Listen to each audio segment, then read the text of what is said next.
Good morning, good afternoon, good evening, good whatever time it is, wherever you are on this amazing planet of ours. Thank you for joining the CDO Matters podcast. I'm Malcolm. I'm going to be your host for the next 30, 40 minutes. We'll see how long we chat today.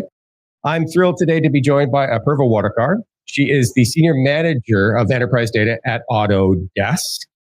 And we're going to have a great talk today about kind of evolution in the space, what Apurva's seen over the last 20 years or so that she's been doing this and managing a large team of data experts focused on MDM, governance, analytics, a whole bunch of other stuff. So we're going to have a wide-ranging conversation today with somebody that is knee-deep in doing the work, which I'm familiar with as well, but I'm super excited to get a fresh perspective. Apurva, welcome to CDO Matter. Thank you for having me, Malcolm, and I'm really looking forward to our conversation. Me too. Well, why don't we start? I mentioned your lengthy tenure in the data space. Why don't we start with just a discussion of some of the major evolutions that you've seen, some of the things that you've seen change over the last few years as your role as a data leader? Oh, absolutely. And I'll tell you, I won't even touch AI just yet. Because you go for an afternoon nap and then there is something new, isn't it? So much is changing so ridiculously fast. But data, on the other hand, also has evolved. And I bet you have also gone through a similar transition. Remember the time when 100% of our data was on-prem? Mm-hmm. And I remember we used to take tape backups. Remember that DR was a big deal? Oh my goodness. Then thank God for, or rather the big threes for creating cloud, right? That was a phase which was, I think that was a time when things started to get really fast, modern, and our cycle times were getting reduced on lead times. Fabulous phase, streaming analytics, and that was my way of evolution also is with all these products or services available in cloud, everything was a click of a button. So we brought in streaming analytics. I remember GDPR, what a time that was, and getting everything compliant, massively parallel processing databases. So much time was saved in just partitioning and indexing schemes and designing around that. Remember how we used to go for data modeling with all knee deep into those sort of topics with snowflakes of the world and, the other MPP databases in cloud? All that went away. So much time saved. So love that. And now this year, I'll tell you, Malcolm, we are seriously looking at the lake house sort of, architecture in certain space where we already have tons of data in S3 buckets, and we want to make it agnostic of the processing layer. And so we're doing some work in that space, mostly researching and seeing how we can leverage it.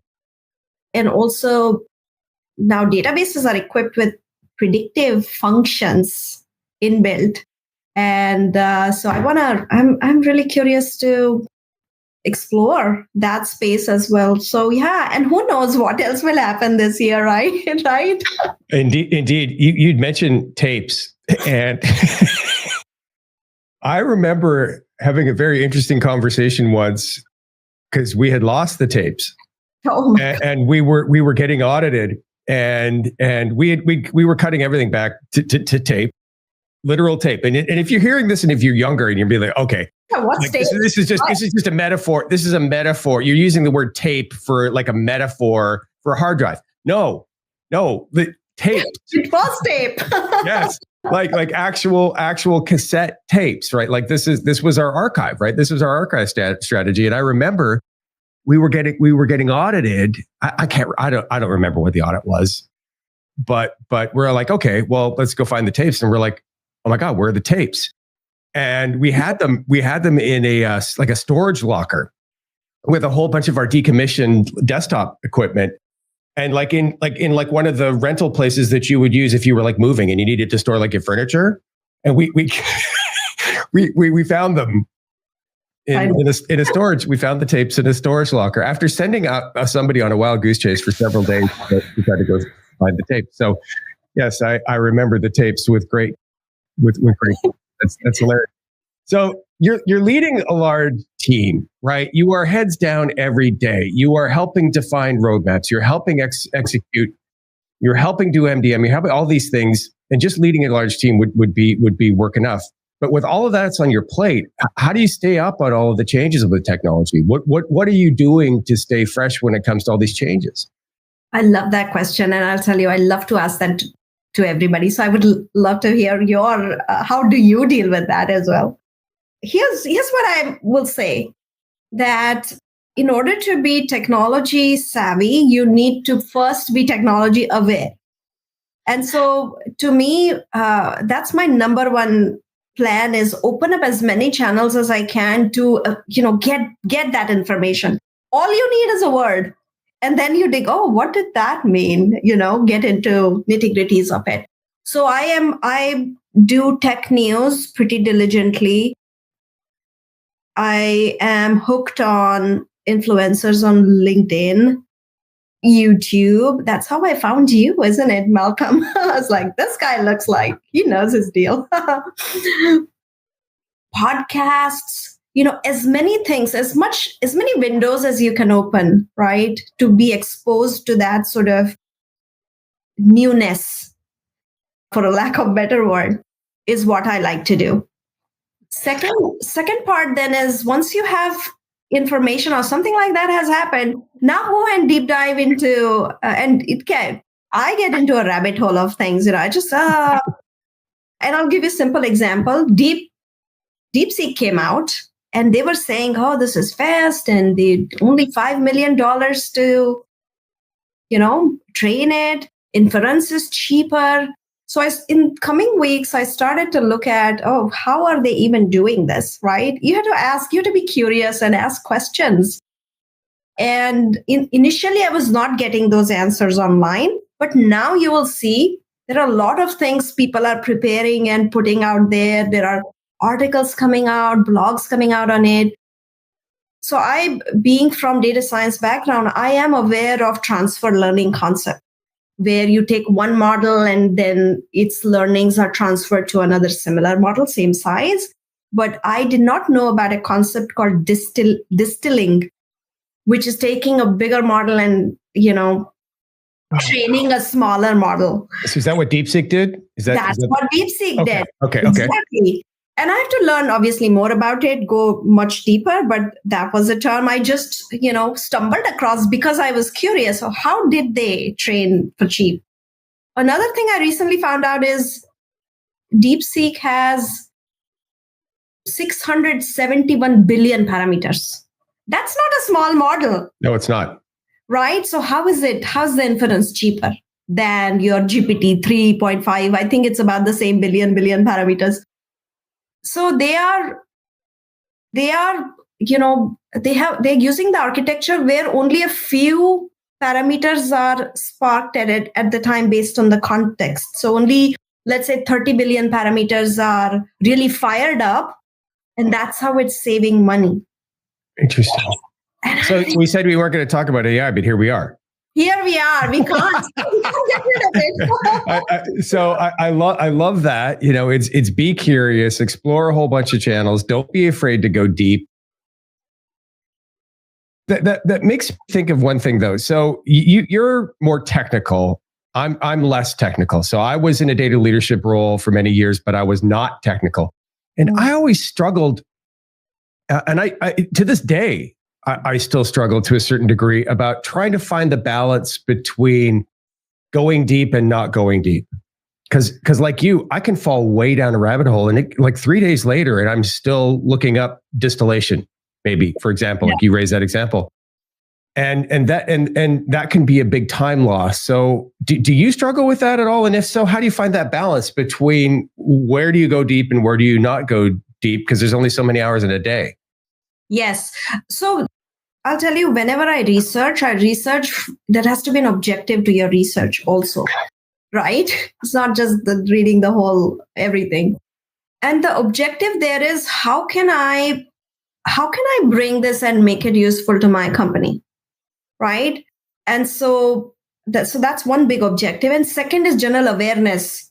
And if it's an awareness factor, like I won't go anywhere beyond distillation and, it's called MOE, mixed something experience. I forget the word. But I won't go any more deeper into that because, hey, what is it accomplishing, right? But I will know why it is doing it. However, if there is somebody is talking about, I noticed you had another podcast on semantic layer. That is what I'm doing right now. Totally go deep into it and understand what you're saying. I would do other research, all of that. So it is so purpose driven. And that's what will determine, how deep you go or not.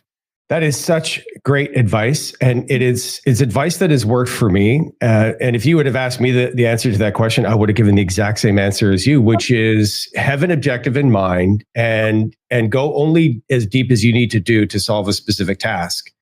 But if you think about it, Apurva, that's really being agile, right? Yeah. Like that's kind of an agile, maybe more lean than agile, but it's a very lean approach, which is, okay, I need to do this. And this is what I need to accomplish this task and nothing more. But in another 2 or 3 weeks, you'll probably need to come back and maybe learn a little bit more and on and on. And I just love that. Who knows? Maybe in 1 year I need to learn or not, right? Right. But it's such good advice. But if one of my data scientists tells me, oh, you know what? Distillation, I will know what the heck they're talking about. And so that's important. It is. And that's as a non-technical person in a technical leadership role, that was my job. Number one was to make sure that I could at least speak the language, which is interestingly kind of tied to your research around semantic layers. I'd be interested to talk to you in another few months about it again and to see where you are, because that's semantic layers. When you start getting into language and ontologies and meaning and context, and there's a lot there, but we don't have to double back on that. So you lead a team, and everybody needs to stay up on all these technologies. I think everybody, whether you're a leader or whether you're an individual participant, needs to stay up on these technologies. How are you kind of encouraging your team to do the same? Do you build in a certain amount of time for individual learning and development? Are you promoting your employees to go to maybe conferences or to be active on LinkedIn? How does that play out as a leader from the perspective of keeping your team, informed of these technologies?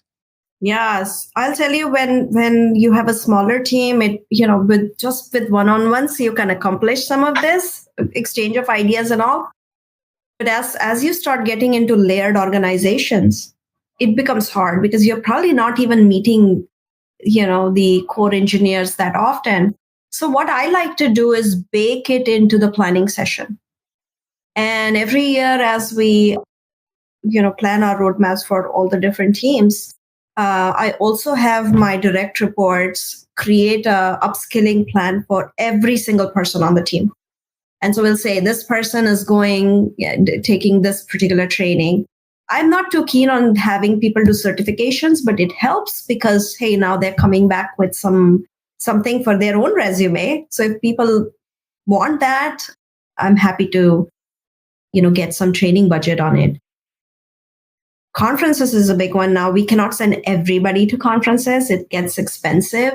So we do that also very methodically. Is okay, this person is San Francisco, let them go to that one.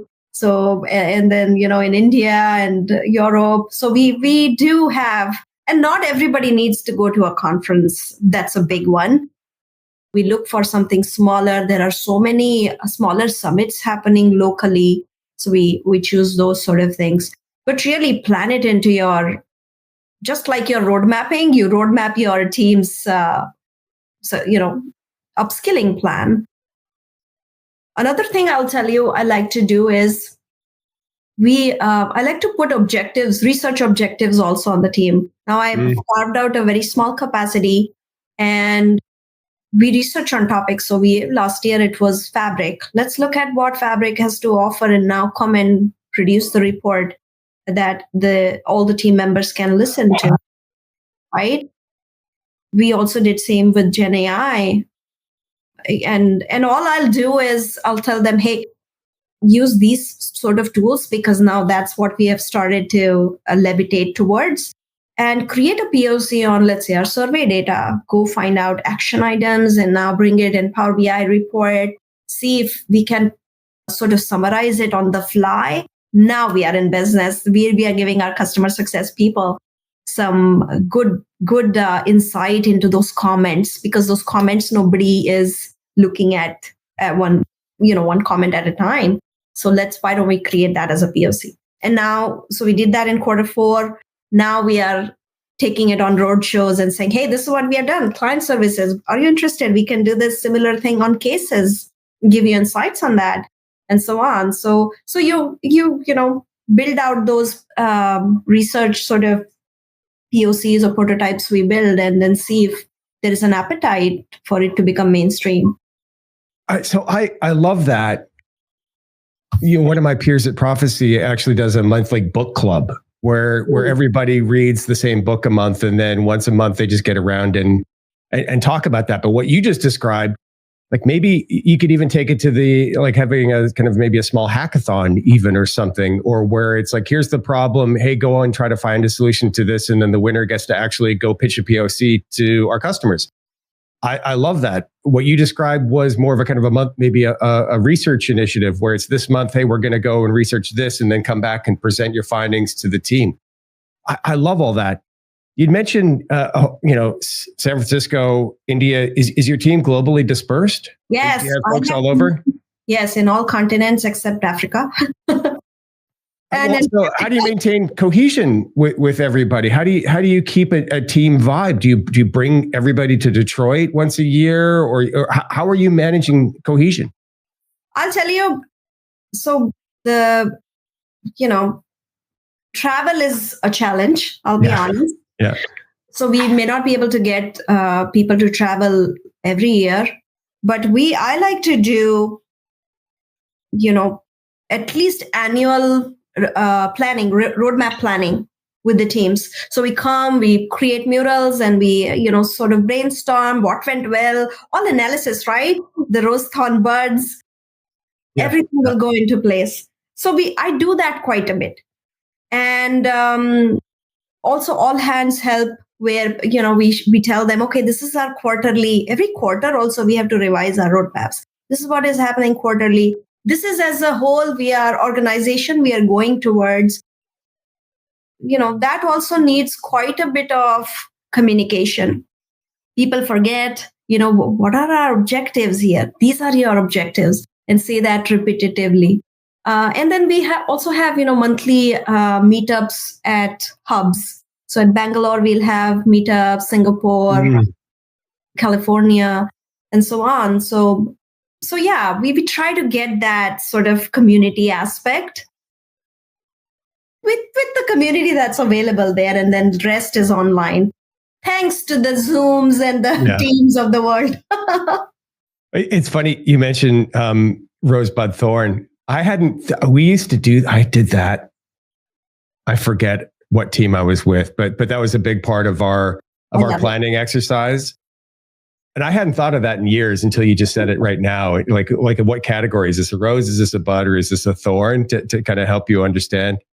You get so much content out of it, This had happened as an opportunity. And I said, we never thought of that. Good. Yeah. I love all that stuff. And I just hadn't thought of that in a long time. So thanks for the memories there. So in regards to kind of team development and building out a team, how do you identify kind of the future leaders in the team? What are you doing to identify and build and develop the person who will take your job? And how important do you feel that is as a leader of a data team? Oh, I tell you, I personally take succession planning very, very seriously. And I also have my own, it's good for me too. And I'll tell you why. I want to make sure that I am not becoming a bottleneck in any which way for things to happen. Moment that happens, I'll start getting calls in the midnight, and that's not good for me or the person who's trying to get things done. So that's number one. Try to start making yourself redundant. And so succession planning comes very handy in this. to simplify the concept, what I would do, let's say I have done a particular task for, it's a brand new thing. I did it. I have done it for six months, 1 year. Now it's codified. It's all ready. Now I'll give that to my, one of my leaders and say, hey, why don't you handle contract management from now? Now by doing that, now I'm exposing them to procurement processes, finance, right? Keeping an eye on licensing, all those good things, right? And I don't have to keep doing it because, hey, somebody else can learn, right? And now by keeping them, pushing that out of my plate on the next person's plate, my now plate is empty. Now I can take something new. So last year I went and joined AI Center of Excellence. I said I'll be representing the data community, and let's do it. And so I got in. We had security, privacy, and a legal sort of pillars. We did not have an architecture pillar because everybody was learning, right? What are you going to say? So I said, you know what? Let's at least put our learnings together and come up with a pattern so everybody can learn from. And I had several meetings with Microsoft, and I love Microsoft. I tell you, they are so awesome. They just give everything handy, right from hosting to monitoring. Everything is there. So love it. So anyways, then now I got time to do that because I had taken time to, shift down and train the next line of managers to take on the job. Couple of more things I'll tell you. The most time that goes out is not in technology. Most of my time goes in alignment, right? Influencing people. Somebody is working a little slower. So, talk to the team leader and say, hey, can we just faster? Or, hey, can you get this work done for us? That's not their priority. It's my priority and the team's priority. So alignment is a big, big chunk of my life. Right? It's amazing how much time, all leaders, but I want to say this is especially data, but maybe it's not. Maybe it's all leaders, but the politics aspect, right? Politics, exactly. Yeah, politics and sales. Exactly. So I also plan out what somebody, and this is goal setting, right? Is you have to have these sort of relationships built. I should not even for our principals, right, who are like senior engineers, principal is a big role. They should be able to independently go work with enterprise architecture and other stakeholders to seal the deal and get it done, right? The architecture aspect has to be fixed. And so reduce these cycle times where we are spending so much time in going back and forth, seal the deal, be influential. These are targets I've actually given for my principals is you need to be able to build relationships and influence with these 5-6 people, let's say, right? Very, very smart goal. Communication. This is a big one. And I'll tell you, I'm learning it too, but brevity in communicating your plan or status. If you have 20 laundry items to say, you lose people. Top 3. No more than top 3 things you're going to say. Now you decide what those top 3 are. How do you categorize it? Don't give me 20 things and you're going to lose people. Decision making is another one. What sort of decisions we want to, okay, you are in India time, I'm in US time. You don't have to wait for me to come in office to make a decision. Delegation of decision making also is important, and you have to sort of codify it in the process. So many aspects is not just technology. It's, all these different, and then business acumen is another good one is you to gain as much knowledge. And there you can just name the topics that, you need to know about Qualtrics. How are we getting survey responses back or active user, whatever that might be.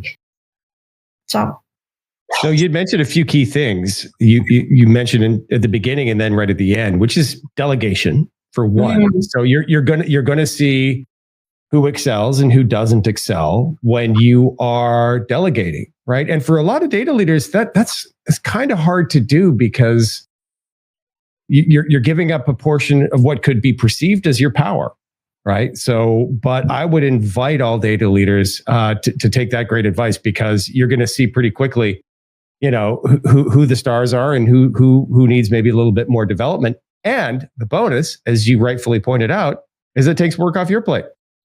So win-win, right?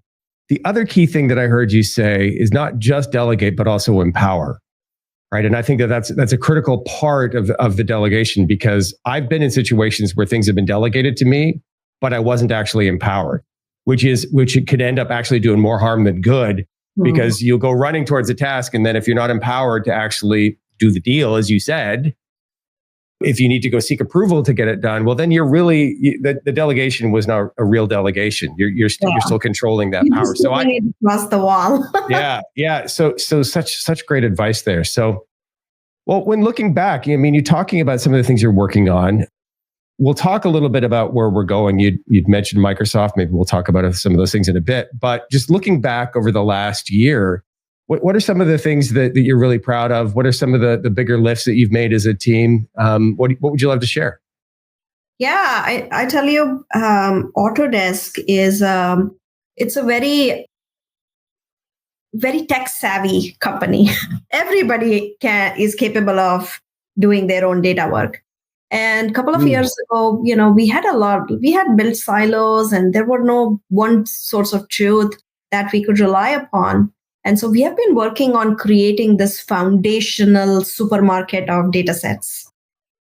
And last year was year 2. Now it's going to be year 3, but then again, keep building on those products.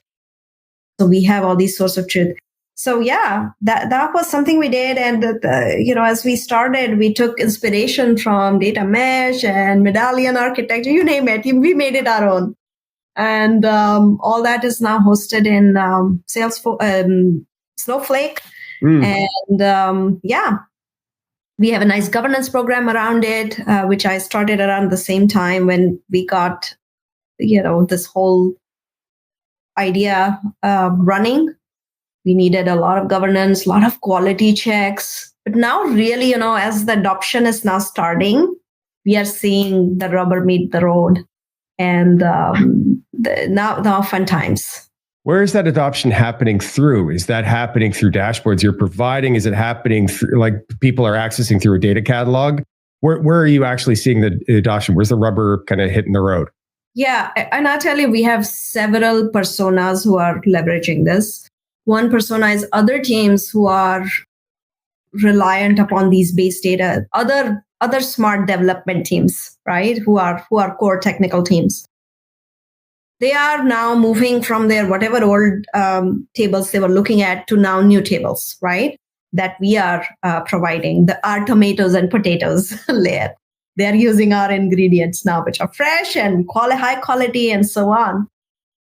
Then there is a second layer of people who are in reports, right? Now they have to also start looking at the data sourced from our products. And those changes are happening because now they are looking at the analytics sort of schemas, which again, somebody else owns, but now start looking at these tables instead of those. And then finally, there is analyst layer who really they don't care where the data is coming from as long as they have the buffet of objects to choose from. And that's the last piece I'm working on now, is how do we make this available to our analyst community without them having to join this and join that and use that table and all that. How can we make it easier and in a very marketplace sort of fashion that all they do is pull objects in a report, Power BI report in our case, and they just do the visuals instead of creating models, semantic model in the back end. Interesting. Do you have, so you're a centralized data team? Yes, sounds like you are. Do you have data and analytics functions in each of your business units, and do they have a certain degree of authority? And if they do, how do you sync between the two? Yes, and yes. So here's how we have sort of segregated the duties, right? any ingestion of data will be done by the teams that we have, enterprise data hub teams. So nobody other than this team is going to go to Salesforce or SAP to get the data. Okay. Right? So we'll do all that ingestion and we'll give you now, for example, orders table. Orders. We have 5-6 different channels, let's say, from where orders are being placed. We want to combine all that data. And now this is a solid orders table, good for the entire organization. Now you use it. Now the analytics community can use it the way they want. And you don't want to tighten everything, You want a little bit of liberties to do their own sort of development and do their own thing. So go ahead, do that, right? But ingestion piece and making those products available will be solely this team. Okay, so you are acting in essence as kind of a central broker or provider of all the data, but you are doing the governance, you are doing the quality, you're doing the ETL, you're creating the marketplaces. But where the decentralized or more federated, probably more appropriate data teams are the ones that are building the dashboards, that are doing Power BI, that are maybe even doing the data science. That's a good question. Where does the data science sit? But in both places? In both places, yes. Data science is, you okay there? Yeah, I'm good. Pardon me. I'm good. Thanks for checking. I got some water. So data science, again, can sit wherever it wants. It sits in application layer. It sits on the data side. Again, data science and analytics is something we have said, okay, yes, let's democratize it. Let people have their own power, autonomy to do it, because it's so close to the business, right? The stakeholder wants to see the report in exactly this way. The central team cannot, we don't care, do it. Okay. So from a data science perspective, you mentioned, Lakehouse, you mentioned, Snowflake.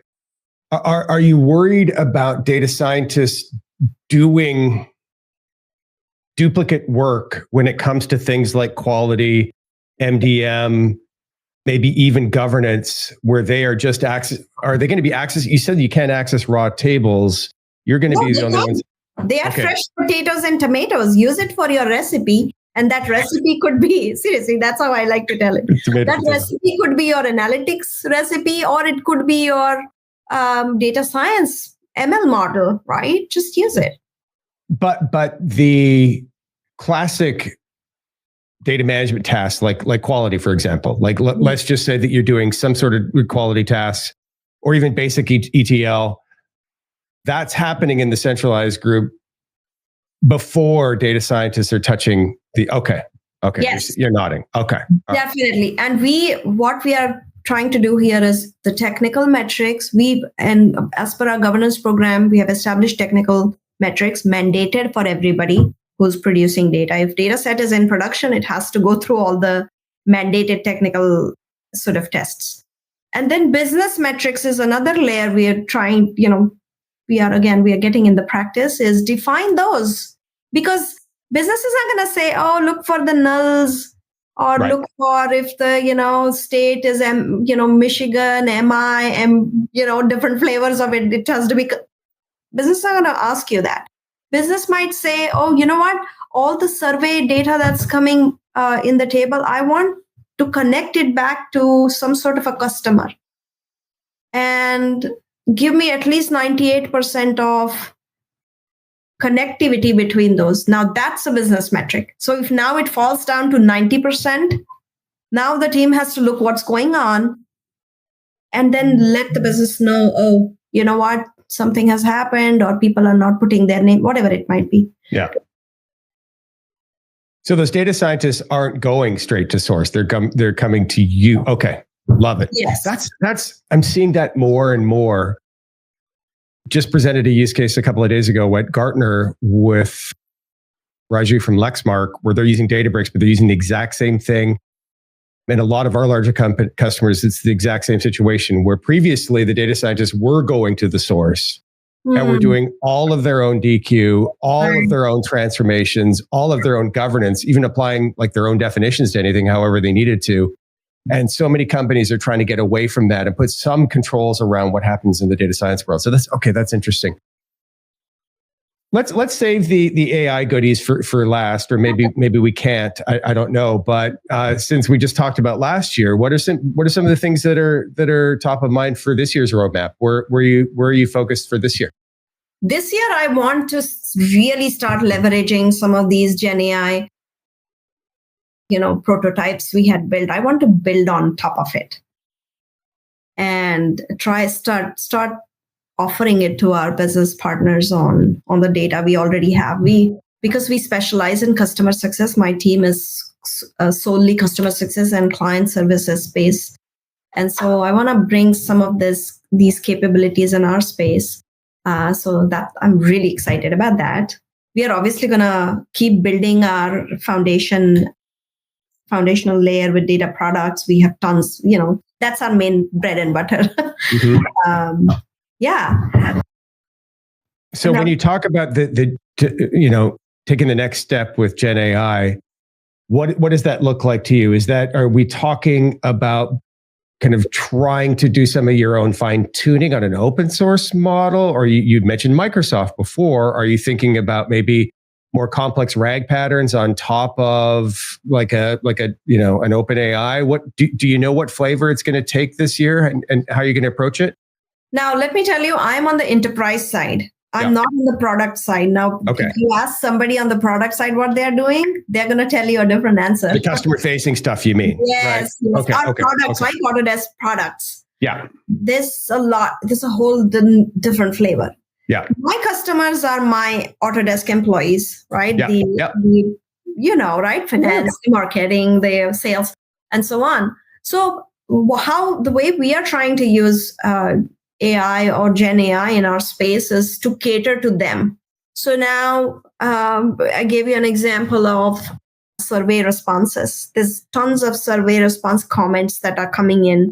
We want to highlight what action items are there, categorize them and say, oh, these are the flavors of comments we are getting. These are the themes.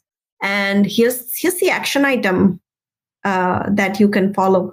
Now, I want to say, okay, let's go to, and now all this will happen on the data side, right? It will actually go in database. On the reporting side, now because of the Copilot, there are some features in Copilot, the visuals that you can pull in Power BI and say, okay, North America, this particular segment of customers, show me how are they feeling and what are the action items I need to. It's going to summarize it on the fly, the actions, the comments. And so now if I'm the customer success manager for that region, I now know this is the sentiment and I should go and now take this forward and say, oh, people are having trouble downloading our tool, our product. See what's going on here, right? And they can curate that message to that team, email them or set up a meeting. It becomes very easy, right? Because you're highlighting all these points. So that's the intent, is find, sort of prescribing the, what to do next. That is the intent. So I suspect, forgive me if I'm going a little too deep here, but so you've got a bunch of customer feedback probably sitting in long text strings, I assume, in a CRM or multiple CRMs. You're going to deploy a custom Copilot, perhaps on top of Power BI, maybe not, doesn't matter. But you're going to build a custom Copilot. Have you been playing with, is it OpenAI Studio or some other tool for building the Copilot? Have you played with any yet? We have brought all the data into Snowflake, first of all. So it's sitting in the database. Second layer would be running action item creation for each comment, right? And that will happen leveraging Microsoft's OpenAI. Okay. Simple LLM. There is no drag, nothing. It's so simple, right? Categorize it and continue creating that content in the database. Okay. Step 2 will be on top of that Power BI, which is equipped with Copilot. visuals, which can on the fly summarize things for us. That's the ecosystem. When I've played with this, OpenAI Studio, build a Copilot, it was so simple. I was blown away by how simple it was. Able to pick a source to ground the behavior of the model, and the source could have been is just like some text blob somewhere, right? And where that is being used to help ground the behavior, that could be all the data around all of those customer interactions that you're talking about. So the lesson here to anybody who's listening is if you've been kind of dragging your feet on AI or dragging your feet on Gen AI, there are tools out there to be up and running. Now, this is an internally facing, use case. So, I suspect you are managing expectations appropriately internally and saying, hey, this is a POC and we're learning as we go. You're laughing. So it sounds like this is by design, this internal focus first and to see how things work. Yeah. Absolutely. And that's where, that's what my job profile is make sure we have all the data and insights and prescribed, knowledge that we can impart to these people so they can go and do their jobs well. So are you concerned at all about the, for lack of a better word, quality of that data? And if yes, are you thinking, in the coming year about how to overlay a data quality process on top of that? Because this, I was just at the Gartner conference and everybody's talking about AI. Yeah. And in the keynote speech, like this is where there's like 5,000 people in the room and everybody's looking at a giant screen. This is one stat that came up and said data quality is perceived as the number one inhibitor of companies in their adoption of Gen AI. And the use case that you just described, fairly simple, I would think, but I would still wonder, okay, assuming that somebody's typing something into a CRM that is describing a customer experience or describing their experience, I suspect there still could be concerns related to data quality there. Are you thinking about that? Absolutely. And this is what, these are the type of monitoring metrics I brainstormed on with Microsoft the entirety of last year. Is once the model is in production, how do you know it's doing its job, right? And so a couple of things. One is thumbs up, thumbs down. That's an absolute mandate, right? Yep. Because you want to hear, otherwise you're reading literally everything. And what if becomes millions of comments coming, then what are you going to do, right? It's impossible to scale that way. So do that. Second is, and now this was very specific to RAG, is groundedness. How much to calculate hallucination, right? Is the summary that the LLM is providing, does it have a backing of the source? And so what happens in a RAG model is it will, let's say I'm asking, what's the policy for, vacation? It will go and check where the vacation policy are. It will get that extract out of the vector database and then use it to summarize it. Now, what I do is I compare this and this to see how if they are matching or not. If they're not matching, this guy's hallucinated because this is my data, right? And so that's a metric that is given out of the box by Microsoft. All you have to do is call an API and say, what's my groundedness score, 0 or 1. So easy. Well, that's interesting. But the only way they could be speaking of rabbit holes, the only way they could be doing that is by using AI to assess. AI as a judge. Exactly. Yes. Exactly. Okay. All right. That okay. I need to think some more because that seems interesting. All right. That's we are now getting into agentic AI. Is one AI is determining the output of another AI. LLM is determining the output of another LLM, and now they are working together. That's another thing on my list, by the way, is come up with some use cases for agentic AI that we can use in data space. There's such a paradox there, Apurva, because I would argue that at scale, right? Like another stat that Gartner shared was that 80 to 90% of all corporate data, all data is unstructured, right? It's sitting out there. It's on SharePoint servers and PDFs and video files and who knows, it's all unstructured or arguably semi-structured, maybe HTML, XML, but it's all out there and it's mostly ungoverned, right? Like nobody's checking to see if the Word document that is put on the SharePoint site that talks about, maybe customer frequently asked questions or who knows, but nobody's really checking from a data quality perspective, is that stuff accurate? And I think that at scale, the only way you're going to be able to do that is to use AI, right? It's for you said for AI to be the judge. And it's interesting, you would want to assess the quality to make sure that data is good for AI, but the only way to do that is to use AI. I mean, I don't know. Makes my head explode. But I'll tell you one thing. It's people say that, and that's the truth, that a lot of unstructured data is there more so than structured. But most of the usable data is structured, right? What do people want to know? How is my company doing? How many orders are being picked? All that is structured. Yeah. And so people are happy and getting their, sort of inputs to make those decisions they are making. A wiki page is not really going to help me that much, no matter how wonderful quality aspects I get to it. And that's why it's ignored. Right. Right. So that's just my 2 cents is, you have to really find the reason why somebody should care. And then once you find it, then you find what's going to be. Comes back to a business case. Back to business. Right? Always comes back to a business case. I think that is a great way to end. Apurva, thank you so much for spending an hour with us today on a Friday afternoon. I really appreciate it. This is some fantastic advice and fantastic insights. Thank you for joining us today. Thank you for having me, Malcolm. And it's always so wonderful speaking with you. All right. Well, to all of our listeners, please don't forget to subscribe and to click the speaking of thumbs up, thumbs down. Hey, this matters. The robots need to know. Thumbs up, thumbs down. If you could do that, we would appreciate it. We do this every 2 weeks where we are sharing insights from data leaders around the world about what you need to know to become a better data leader, a better CDO, and to build great teams. So thanks, Apurva. Again, we will see you on another episode of the CDO Matters podcast sometime very soon. Thanks all, and bye for now.